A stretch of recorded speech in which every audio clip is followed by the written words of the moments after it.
Okay, guys, we're gonna go back. I had technical difficulties there. We're gonna go back and just quickly review. These are the mechanisms or models of a counterclockwise hysteresis, which is what we're gonna start with. There are three different types we're really gonna worry about. We're not gonna worry about this last one. Whoopsie. I'm not gonna worry about this last one.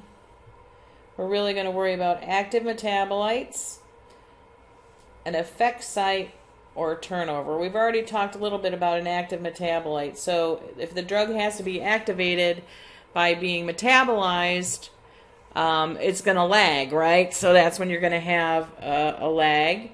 Also, if the drug has to migrate into an effect site. So digoxin is an example of this. So let's move on to that slide that'll show us a little bit about how digoxin, the effect, lags the concentration of digoxin in the plasma. So what we can see here is our plasma concentration is here in micrograms per liter, and here's our left ventricular ejection time, and what we're trying to do is extend that. So the effect we want to see is this increase. So you can see if the digoxin is given, the concentration is falling here, isn't it? It's been given, and now it's falling. And the effect is obviously just getting going as we reach our peak concentration. As the concentration falls, the effect continues to build. So this is a lag, isn't it? So this is because the drug has to move from the plasma here into the tissue, specifically into the heart muscle, to have its effect. You'll also see the plasma. This is another way of looking at it. Here's our plasma concentration. So our plasma concentration increases, and then it starts to fall.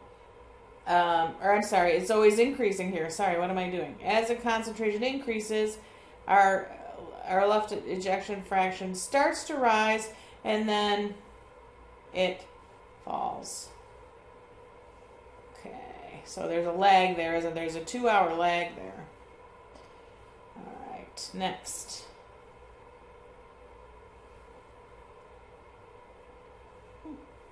This shows, again, digoxin serum concentrations here, which is the solid line here. So the serum concentrations, we give the drug here, we give it again, we give it again. So we're giving it once a day, right?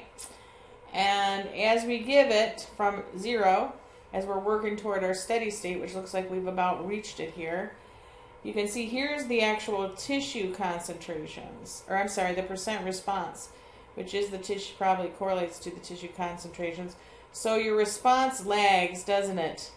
Even though your concentration is highest here, you're still building that concentration, or building that effect. I'm sorry.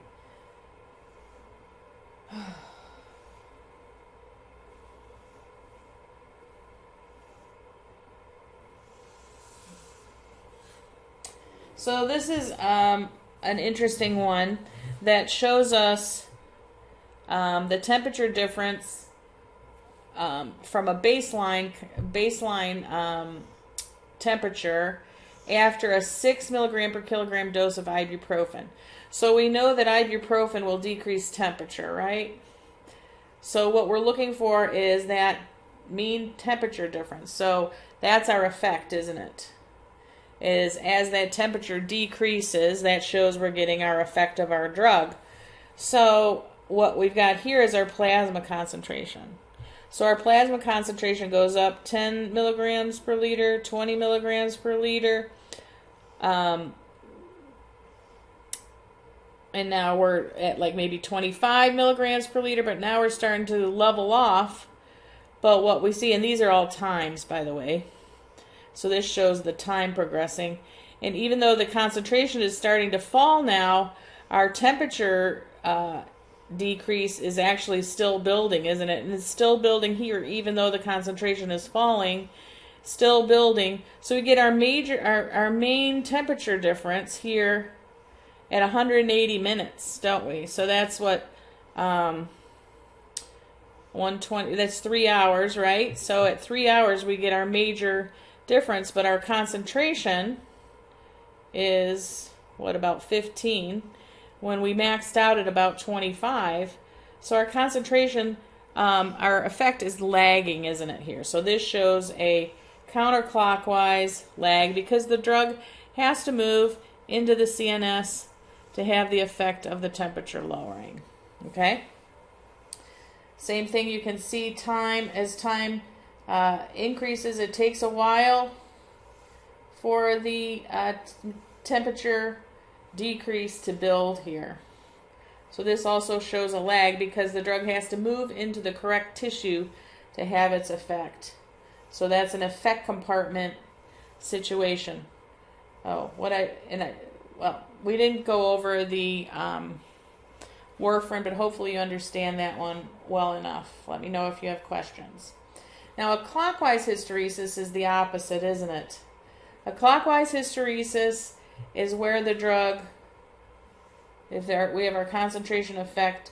As we increase the concentration, our effect increases, but we still keep increasing, and maybe our effect starts to plateau out and even fall as our concentration rises. And then our concentration still falls, and we have also a fall in the effect. This is called a clockwise hysteresis because it's moving as the clock hands do. This is always because of tolerance or waning of response after constant stimulation. So you guys can probably think of some examples of that. I'm going to show you a little bit of data here. I think I'll show you some data. Okay. So this is a very old study. It would never make it through any type of IRB today.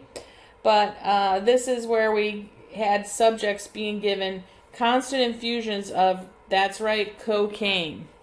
So we gave a constant infusion of cocaine. And what we can see here is that our concentrations rise, and then they reach a steady state here, right? Because it's a constant infusion. So we've reached that steady state of our plasma concentration of being, I don't know what it is, but it's that. Okay.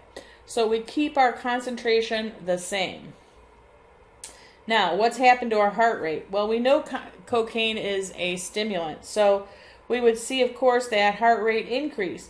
But even though our concentration has remained the same, we start to see the heart rate dropping, even though our concentration of cocaine has remained the same. So what we'll see here is, even though our concentration remains the same, we see, oops, I'm sorry. Our concentration remains the same, we'll start to see a decrease in effect. This one is our patient's subjective rating. So this is whether they're high or stimulated. The dark dots said that they feel high, and the open dots say they feel stimulated. So we would expect, if there was no hysteresis, for this to go up and stay the same, right? Same thing for this, up and stay the same, but you can see it falls off. You can also see that after about an hour and a half or so, the patients that feel high or stimulated starts to go down. So even though we're keeping a constant infusion, so you can see that this is a tolerance or waning of the effect of the cocaine. Other drugs that exhibit tolerance: beta-2 agonists, so bronchodilators that we use, inhalers, like if you're on an albuterol inhaler, those you can get a downregulation of the beta-2 receptors, and therefore those agonists don't work as well. Same thing with nitrates. We can see a downregulation in the effectiveness of nitrates. Same thing with nicotine and benzodiazepines, which is a whole family of drugs that are used as sedatives. All right, that's it for hysteresis, and we will talk a little bit about some other pharmacodynamics of other drugs next time.